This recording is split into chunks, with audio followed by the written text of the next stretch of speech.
कहानी यही खत्म। अब कभी किसी को कुछ पता नहीं चलेगा।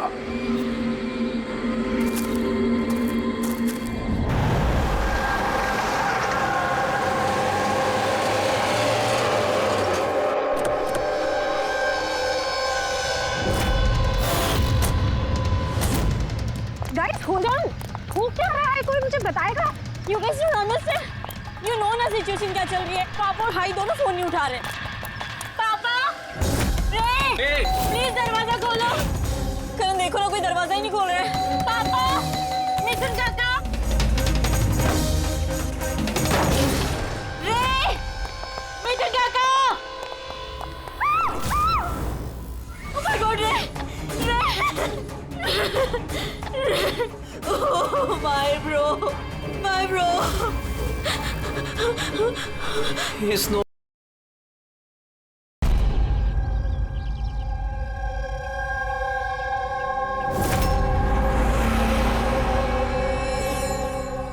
किसका फोन है? किसी विद्वान का है।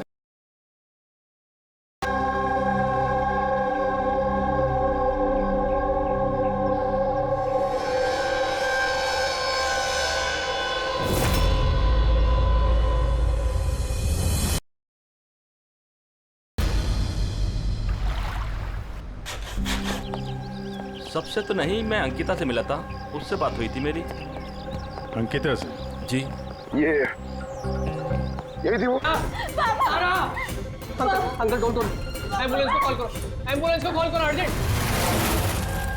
शीतल, जब तुम वहां खंडाला में थी तब ये सब हुआ? हाँ जी सर, एक्चुअली वहाँ हमारी प्रॉपर्टी को लेके कुछ प्रॉब्लम्स चल रही थी, इसीलिए मैं और करण वहाँ गए थे।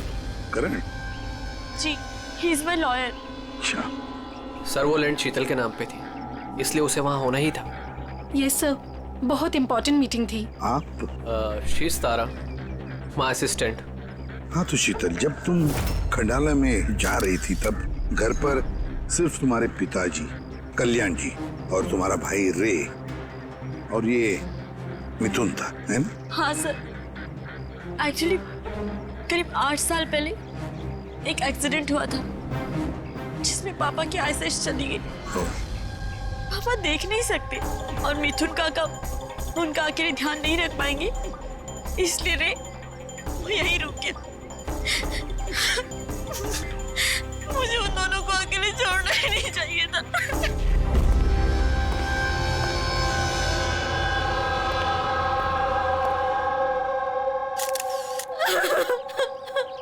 शांत हो जाओ।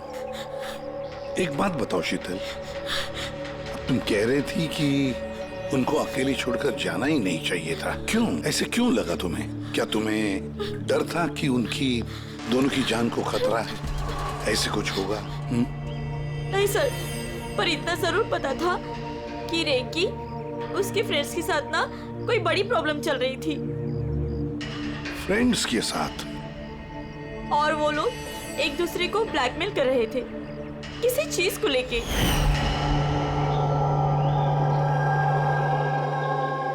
तू ऐसा हम लोग साथ कैसे कर सकता है?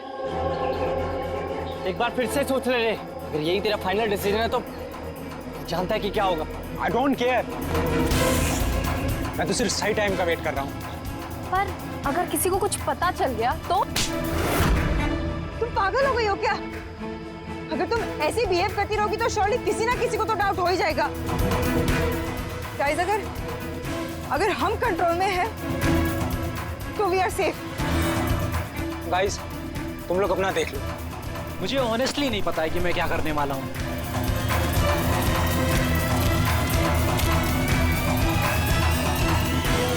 मुझे रे पे बिल्कुल भरोसा नहीं है। I can't trust him. अगर इसका मुंह खुला तो हम सब फंसेंगे, उससे पहले इसका मुंह बंद करना पड़ेगा। शीतल, जो भी तुम्हारे भाई के साथ हुआ उसका बहुत दुख होता है। I am so sorry. एक बार तुम्हारे पिताजी को होश आ जाए ना तो सारी बातें साफ हो जाएगी। वैसे मिथुन, कल रात तुम यहीं पर थे ना?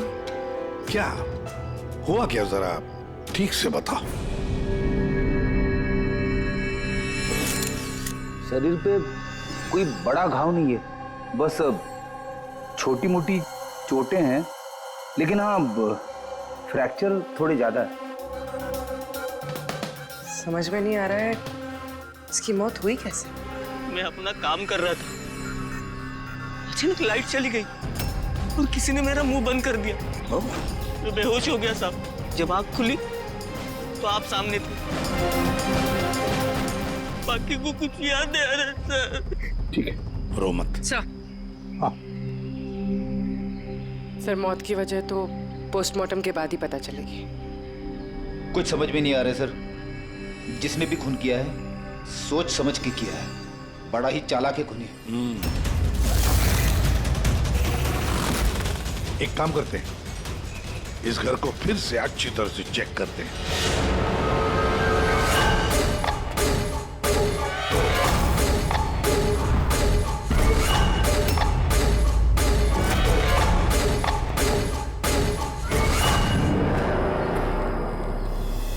ग्लास तोड़कर अंदर घुसा है घर के अंदर।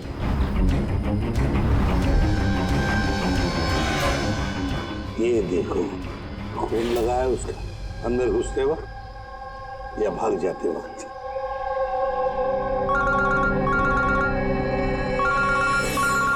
हेलो, एसीपी प्रद्युमन है। अच्छा, कल्याण जी को होश आ गया?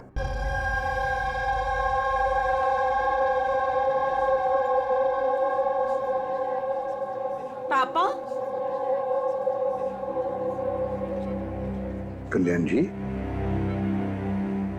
मैं सीआईडी से एसीपी प्रद्युमन।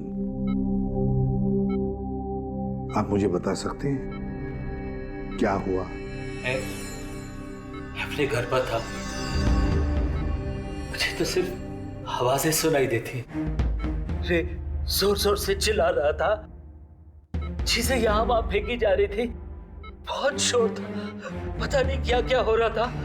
और फिर सडनली बाएं हाथ से कोई भाग कर आया और उसने मुझे चाकू मार दिया, शायद बाएं हाथ से। और इससे पहले कि मैं रे को कुछ रे ठीक है, रे ठीक तो है? शीतल, शीतल, शीतल, तुम कुछ बोल क्यों नहीं रही? हे भगवान, हे भगवान। जो भी कुछ हुआ हम उसे बदल तो नहीं सकते, लेकिन जिसने भी आपकी बेटी की जान ली है उसे सजा दिलाने की पूरी कोशिश करेंगे। हाँ कल्याण जी, आपने कहा कि कोई बाएं साइड से आकर उसने आप पर चाकू का वार किया है, लेफ्ट हैंड साइड से। ये कुछ खास बात याद आती है उस आदमी के बारे में? हाँ, कोई खास बात? हाँ, वो जरूर लेफ्ट हैंडेड था, लेफ्ट हैंडेड था वो। ये आप कैसे कह सकते हैं? सर, मुझे पता चल जाता है, मेरी सेंसेस बहुत स्ट्रांग है। उसने जब मुझ पे वार किया, मैंने उसका हाथ पकड़ लिया था और वो इतना स्ट्रांग था, वो जरूर लेफ्ट हैंडेड था सर, 100% लेफ्ट हैंडेड था। तो क्या डॉक्टर साहब, ये जो जख्म है इनके शरीर पर, वो वाकई किसी खब्बू आदमी ने बनाया? यस सर, घाव के निशानों के हिसाब से यही लगता है। चलो सर, कुछ तो सुराग लगा। हाँ, ये चारों के चारों दोस्त रे को धमका रहे थे। गड़बड़ है, कुछ न कुछ तो गड़बड़ जरूर है इन चारों में। तनिषा, अंकिता, विवान और सैम। उठाओ इन चारों को, उठाओ।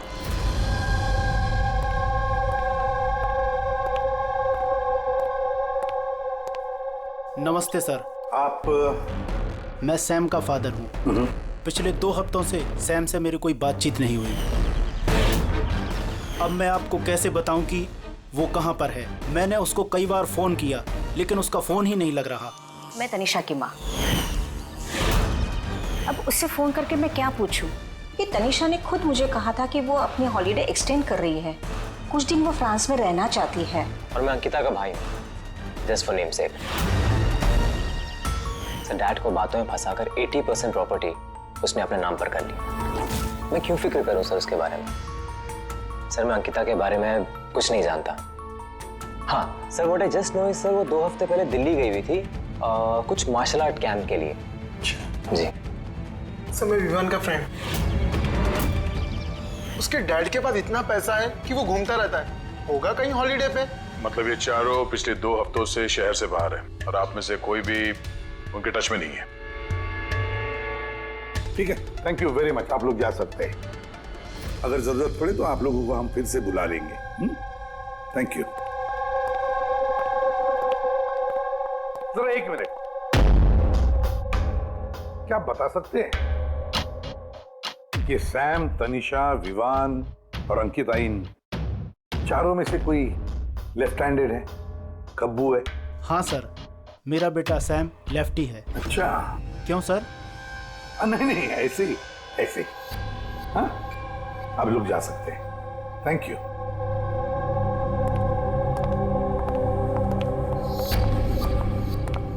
सर कहीं ऐसा तो नहीं कि इन चारों ने मिलके रे को मार दिया हो सकता है सर, और उसी डर की वजह से ये चारों कहीं ना कहीं जाके छुप के बैठे होंगे। सर ये चारों की लोकेशन का पता चल गया। सर कल रात सैम, तनिषा, अंकिता और विवान इन चारों की मोबाइल लोकेशंस शीतल के घर के 3 किलोमीटर के रेडियस में थी। सैम, तनिषा, अंकिता, विवान, रे, उन पांचों में कोई एक राज छुपा हुआ है। कोई ऐसा राज जो वो पांचों किसी को बताना नहीं चाहते थे। वो राज अपने पास ही रखना चाहते थे। हो सकता है ये रे कमजोर पड़ गया हो, बस तो राज किसी को पता ना चले। रे किसी को ना बताए, इसलिए रे को खत्म कर दिया। ये पता करना होगा सर कि वो कौन सा राज था जिसकी वजह से रे की जान चली गई। सर एक बात समझ में नहीं आ रही है, ये चारों फरार क्यों हो गए? इन्हें तो खून करते हुए किसी ने देखा ही नहीं। एग्जैक्टली, लाइट चली गई थी सर, और वो कल्याण जी देख नहीं सकते थे और नौकर मिथुन बेहोश पड़ा था, तो वहां से भागकर कोई शक अपने ऊपर ओढ़ के क्यों लेगा? सर पता नहीं क्यों ऐसा लगता है कुछ मिसिंग है। सर ट्रेस करना शुरू करते हैं सर। अगर ये शहर से बाहर गए हैं तो किसी railway station, airport, bus station, hotel में तो गए होंगे, तो उनके क्रेडिट कार्ड और डेबिट कार्ड के डिटेल्स निकलवाते हैं। कहीं से भी हो, जहां से भी हो, इन चारों के लोकेशन के बारे में हमें इंफॉर्मेशन चाहिए, जल्द से जल्द। हाँ बोल सारुण के।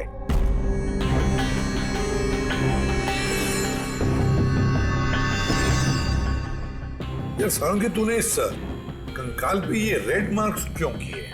बस ये समझाने के लिए कि इस रे की हड्डियों का कैसे चूरा बनाया गया। ये देखो, ये रे की हड्डियों का एक्सरे। इस रे पर बहुत जबरदस्त ताकत के साथ वार किया गया। एक झटके में इसकी गर्दन की हड्डी टूट गई। बस एक बार तो इसके रिब केज पर इतना जबरदस्त किया गया है कि एक ही झटके में इसके रिब केज की बाईं हड्डियां 12 की 12 पसलियां एक साथ एक झटके में टूट गई। और वो भी कमाल की बात यह है कि एक ही सिमेट्री में। एक झटके में 12 पसलियां? नतीजा हार्ट का रुक जाना, हार्ट ब्लॉक। इसके हार्ट पर जबरदस्त प्रेशर पड़ा।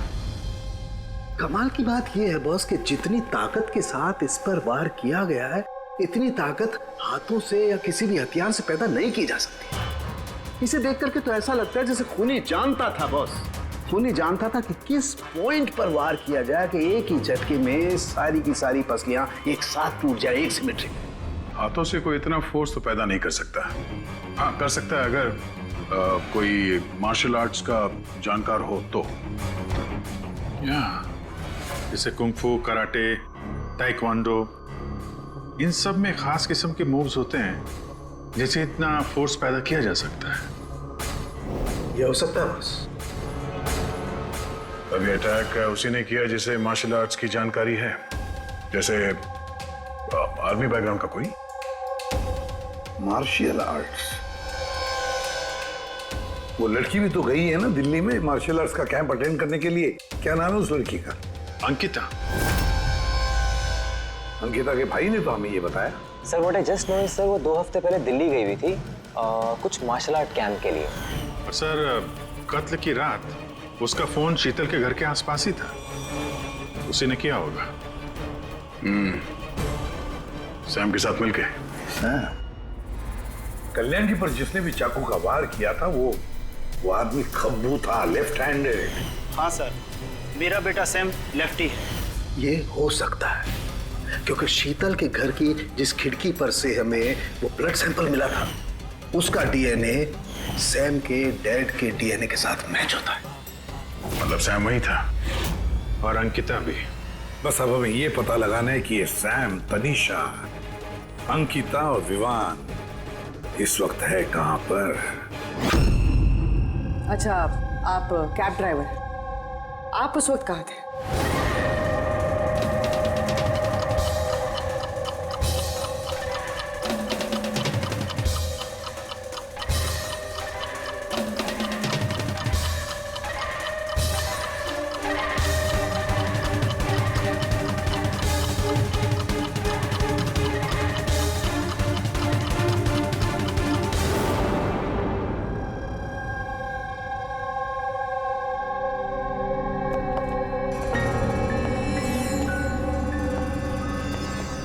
क्या हुआ? सर, सैम एक टूरिस्ट टैक्सी लेकर पूना चला गया है। टैक्सी ने जहाँ उसे ड्रॉप किया उसका एड्रेस थोड़ी देर में मिल जाएगा। सर, पिछले 24 घंटे में ये तनीषा ने पंचगनी में अपना एटीएम कार्ड 3 बार यूज किया सर। ये अंकिता तो बड़ी अजीब है। दिसंबर 2017 में इसने बोरिवली के ज्वाला डी मार्केट से 5 सिम कार्ड खरीदे थे। हाँ सर, ये वही जगह है जहाँ पे यूज सिम कार्ड मिलते हैं। और सर, ये सब के सब 10 दिसंबर 2017 को महाबलेश्वर गए थे और 14 दिसंबर को लौटे हैं। सर, इन्हें लग रहा था कि इन्हें कोई पकड़ेगा नहीं, लेकिन इनसे एक गलती हो गई। ये जो अंकिता है सर, इसने जो सिम कार्ड्स लिए थे उसकी लोकेशन हमें महाबलेश्वर से 15 किलोमीटर आगे हाउस होल्ड में मिली। हाँ, brilliant job, absolutely brilliant job. बस अब नाउ नो वेस्टिंग टाइम, हम टीम बनाते हैं और काम शुरू करते हैं। लेकिन सर 5 सिम कार्ड, वो भी यूज्ड, कर क्या रहे हैं ये लोग? जो भी कर रहे हैं करने दो, पर पछताएंगे जरूर, बहुत पछताएंगे।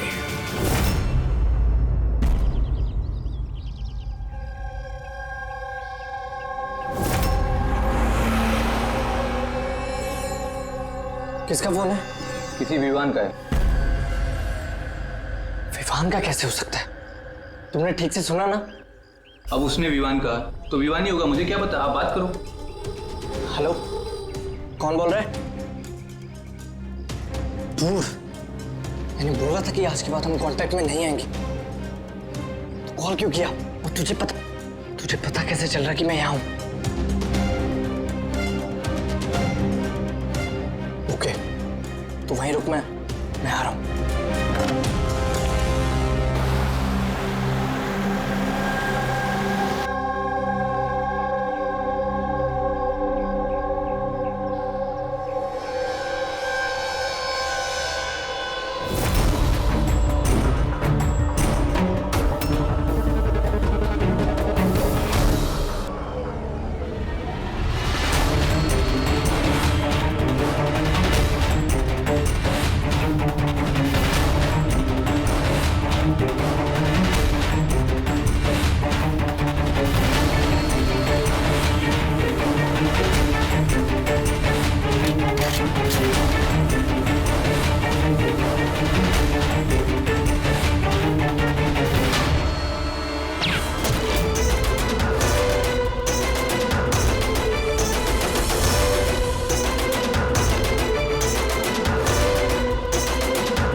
बीच रास्ते इसकी बॉडी मिली है सर। किसी ने दिन दहाड़े भरे मार्केट में गोली मारी। लॉन्ग डिस्टेंस शॉट था, ऑब्वियसली स्नाइपर होगा।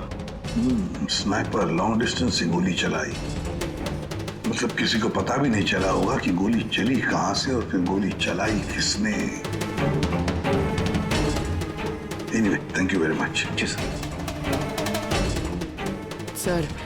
सर हम लोग तनीषा तक पहुंचने ही वाले थे कि किसी ने इसे भी मार दिया। वही तो सर, ये इत्तेफाक तो नहीं हो सकता सर।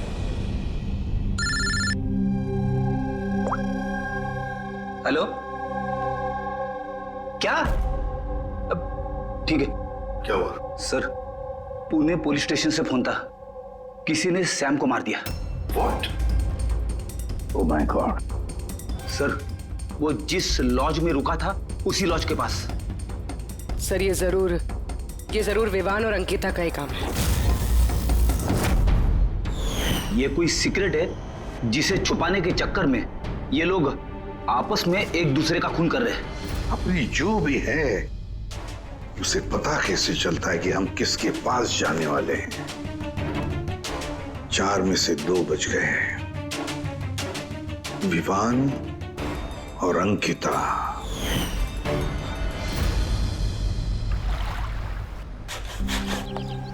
सबसे तो नहीं, मैं अंकिता से मिला था, उससे बात हुई थी मेरी। अंकिता से? जी। यही थी वो? हाँ, ये वही लड़की है, इसी ने मुझे पेमेंट दिया था, 2 दिन के 20,000 रुपए।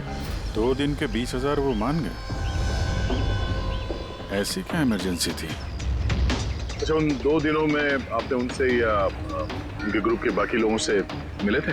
नहीं सर, मैं किसी से नहीं मिला। मैंने तो उस लड़की को ऑफर किया था कि हमारे पास कुक और क्लीनर दोनों हैं, लेकिन उस लड़की ने मना कर दिया कि मुझे कोई हेल्प नहीं चाहिए। तो उसने कहा कि आप 2 दिन के बाद आइए, जब हम यहाँ से चले जाएं। और 2 दिन के बाद जब मैं वापस आया तो यहाँ सब कुछ वैसा का वैसा ही था, कोई गंदगी नहीं, कोई कचरा नहीं, सब साफ सुथरा था एकदम। अच्छा, उसके बाद आपने ये जगह किसी और को दी? नहीं सर, हमें जगह का रिनोवेशन कराना था, इसके लिए हमने जगह बंद कर दी थी। आपके क्लीनर को जरा बुलाइए, उससे कुछ बातचीत करना चाहते हैं। मैं भेजता हूँ। बिना क्लीनर और बिना कुक के 2 दिन यहाँ पे रहे, कुछ ना कुछ तो खिचड़ी पकी रही थी यहाँ पे। ये कॉटेज की सफाई तुम्हें करते हो? जी सर। चलो।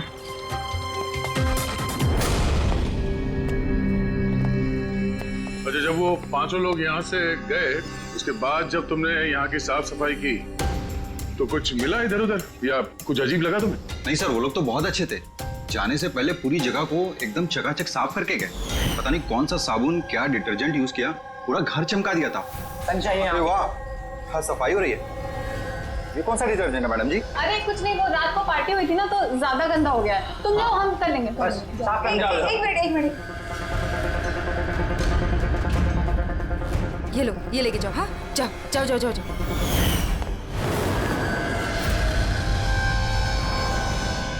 बहुत महंगी है सर, मैंने तो पहनी नहीं कभी, वरना लोग कहते चोरी की। महंगी तो है, पर फिलहाल ये महंगी घड़ी हमारे पास रहेगी। जी सर। आइए, आप लोग आइए।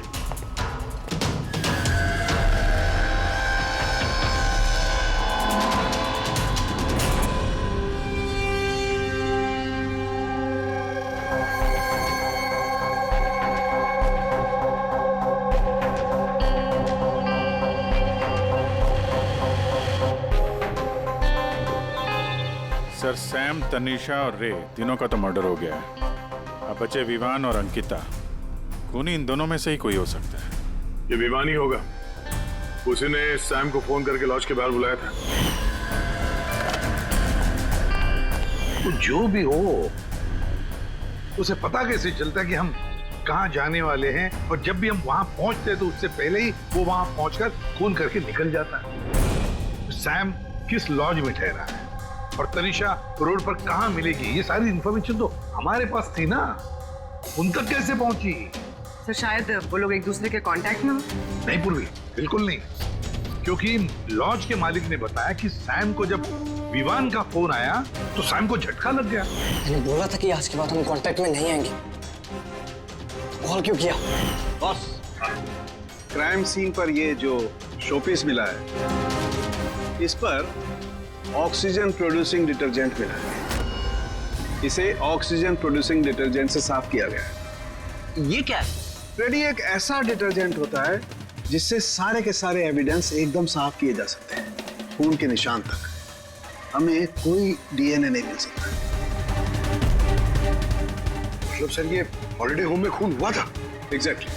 और हाँ, ये घड़ी, इस पर अलग अलग लोगों की उंगलियों के निशान तो हैं ही, साथ ही इस पे मुझे किसी का डीएनए भी मिला है। तो शायद रे इसी खून का पर्दाफाश करने वाला होगा। पूर्व एक काम करो, ब्यूरो में जाओ, खून की रिपोर्ट्स चेक करो, मिसिंग पर्संस की रिपोर्ट्स चेक करो, देखो किसी भी रिपोर्ट में इस घड़ी का जिक्र किया है क्या।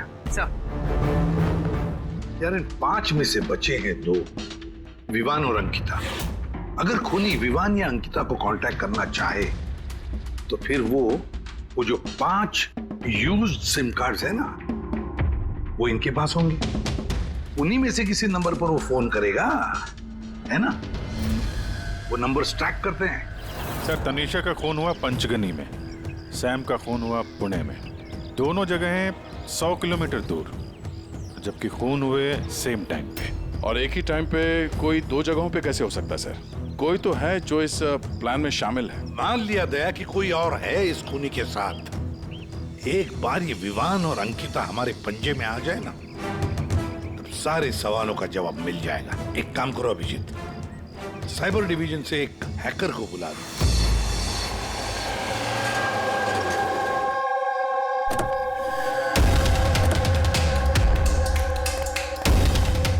इसमें पूरे पैसे है ना?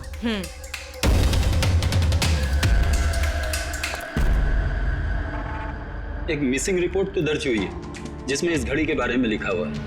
कोई रणधीर कुमार नाम का एनआरआई था। कब फाइल हुई थी रिपोर्ट? 6 दिसंबर 2017। कोई करण जोशी ने फाइल की थी। जी ये देखिए।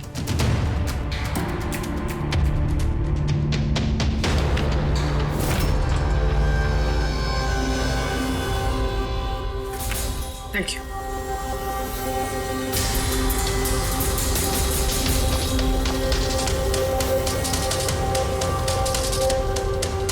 कहीं उन लोगों ने इस रणधीर को तो नहीं मार डाला?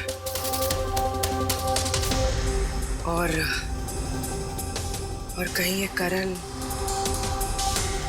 रणधीर की मौत का बदला तो नहीं ले रहा? करण? जी, ही इज माय लॉयर।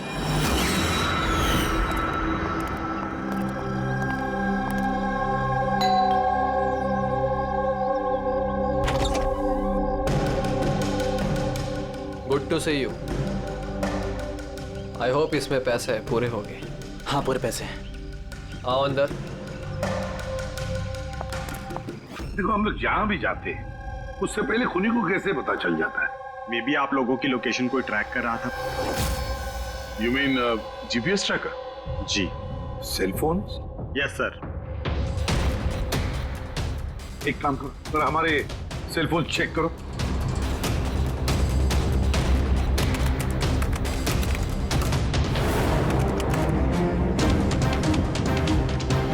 तुमने पैसे मांगे थे, हम लेकर आए हैं। अब वो एविडेंस दो और सब खत्म करो। खत्म करूं? जैसे तुम लोगों ने रणधीर को खत्म किया था। करण, हमें सबूत दो। देता हूं, लेकिन उससे पहले मैं तुम्हें किसी से मिलाना चाहता हूं। कौन? बुलाता हूं।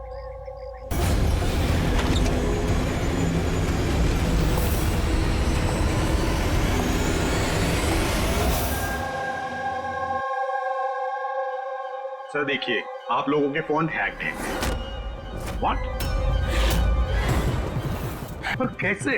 आपके फोन में हिडन स्पाईवेयर है जिससे आपके सारे ईमेल्स, कॉल, मैसेजेस, सब चीजों को ट्रैक किया जा रहा था। लेकिन हमारे फोन हैक कौन कर सकता है और कब किए होंगे? फोन तो ज्यादातर हमारे साथ ही रहते हैं। एक minute Abhijit, I see you. हमारे फोन्स को उसी वक्त उसने हैक किया। और अभिजीत सर, दया सर, आप दोनों के फोन को शायद उसने एसीपी सर के फोन से हैक कर दिया होगा।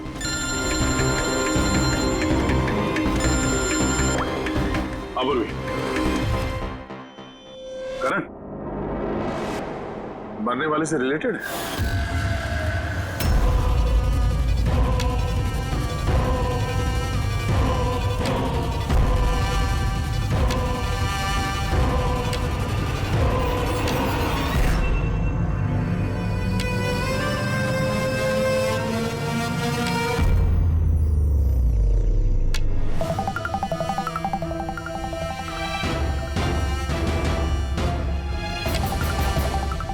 जो सजा रणधीर तुम लोगों को देने वाला था, अब हम तुम्हें देंगे। जैसे सैम,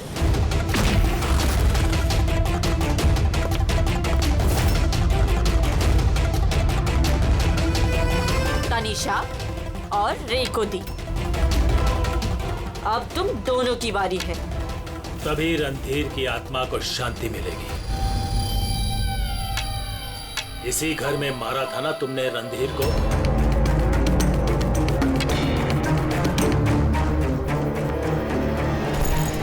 करण,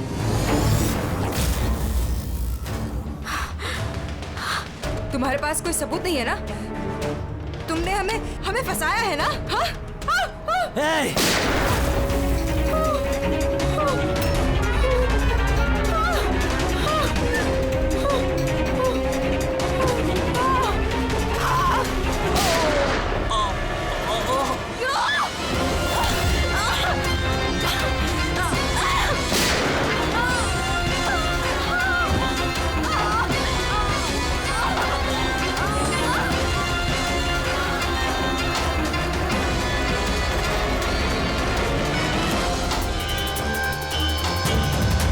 तुम्हें क्या मालूम? तुम तो देख भी नहीं सकते, पर मानना तो पड़ेगा। बस यही प्रॉब्लम है आजकल के तुम जैसे नौजवानों की। बहुत जल्दी होती है तुम जैसे आजकल के नौजवानों को किसी भी नतीजे पे पहुंचने के लिए। ये पकड़ो। कौन कहता है कि तुम्हें देखने के लिए मुझे नजरों की जरूरत है?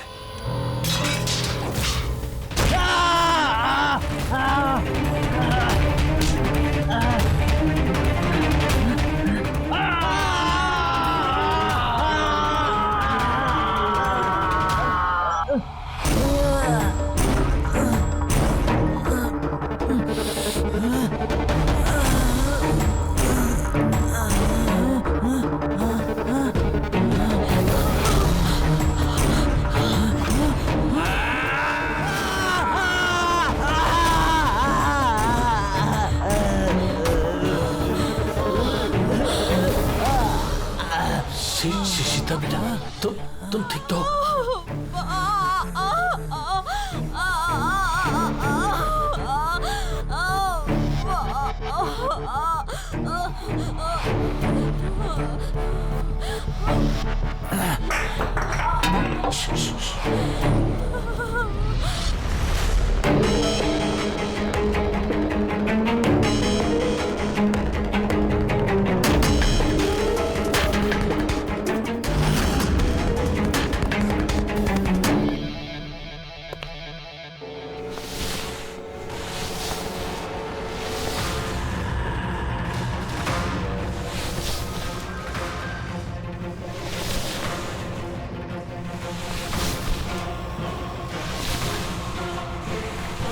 बरसों से मैं स्पेशल फोर्सेस में था।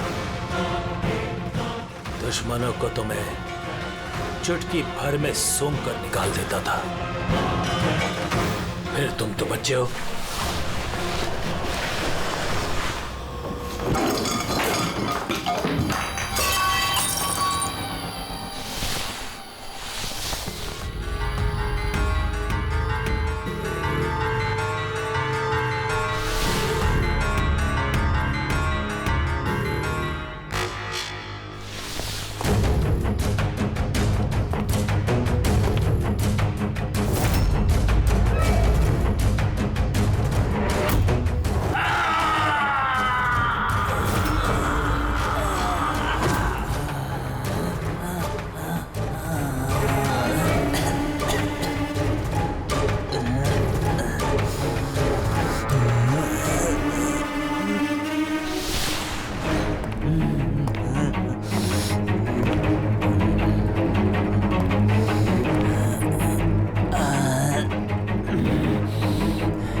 तो अंधा हूं ऑफिसर, लेकिन आप देखकर बताइए कि मैंने उसका सारा शरीर बेकार कर दिया है या नहीं, या तू एक और।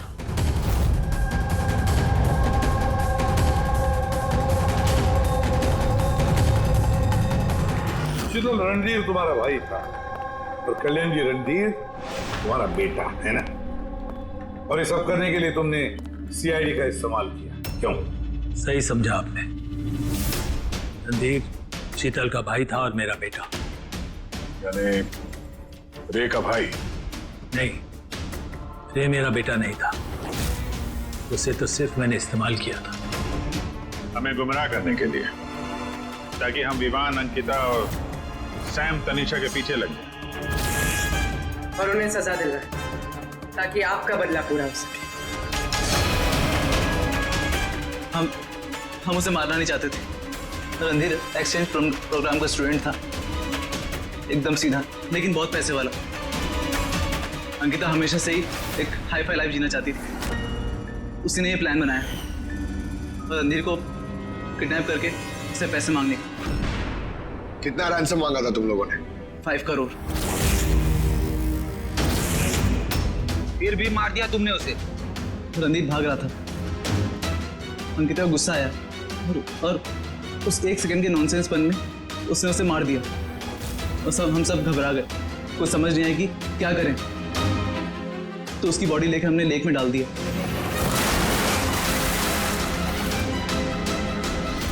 रे को ये बात हजम नहीं हुई है, और यहीं पर तुम्हारा प्लान गड़बड़ हो गया। सर, वो रणधीर की इंडिया में सारी रिस्पॉन्सिबिलिटी मेरी थी। कल्याण अंकल और शीतल तो न्यूयॉर्क में थे, लेकिन रणधीर का केयरटेकर मैं यहाँ था। इन लोगों को पैसा देने के बाद भी इन्होंने रणधीर को नहीं छोड़ा, मार दिया। तो मैं घबरा गया, मुझे कुछ समझ नहीं आया। फिर एक दिन रे का कॉल आया। मुझे बिलीव नहीं हो रहा है कि हमने उसको। हम सॉरी अंकल। कुछ नहीं होगा तुम्हें, तुम सिर्फ हमें बता दो कि बाकी के दोस्त लोग कहाँ हैं। अंकल वो सब बाहर चले गए जब तक कि रणधीर का केस सॉल्व नहीं हो जाएगा ना। अंकल वो वापस नहीं आएंगे। कहाँ है वो? मुझे उस बारे में कुछ भी नहीं पता। नहीं तो हमारे पास था ही, बस उन चारों को पकड़ना था, और ये काम हम अकेले नहीं कर सकते थे। तो इसीलिए तुमने हमारा इस्तेमाल किया, क्यों? रे से सारी इंफॉर्मेशन निकालने के बाद तुम लोगों ने उसे एक दर्दनाक मौत दी, ताकि हम लोग वो केस इन्वेस्टिगेट करें और ये सारी कहानी निकल के सामने आए। साथ में हमें सारे एविडेंसेस दे दिए, उन चारों के मोबाइल नंबर्स, और सैम जिस पैथोलॉजी लैब में काम करता था वहां से उसके ब्लड सैंपल मंगवा दिया। हम सबके फोन्स हैक किए। काफी अच्छी प्लानिंग थी। लेकिन एक बात भूल गए तुम, सजा देने का काम तुम्हारा नहीं, कानून का है। रणधीर की मौत का बदला तो तुमने ले लिया, लेकिन सजा अपने आप को दी है, अपने आप को।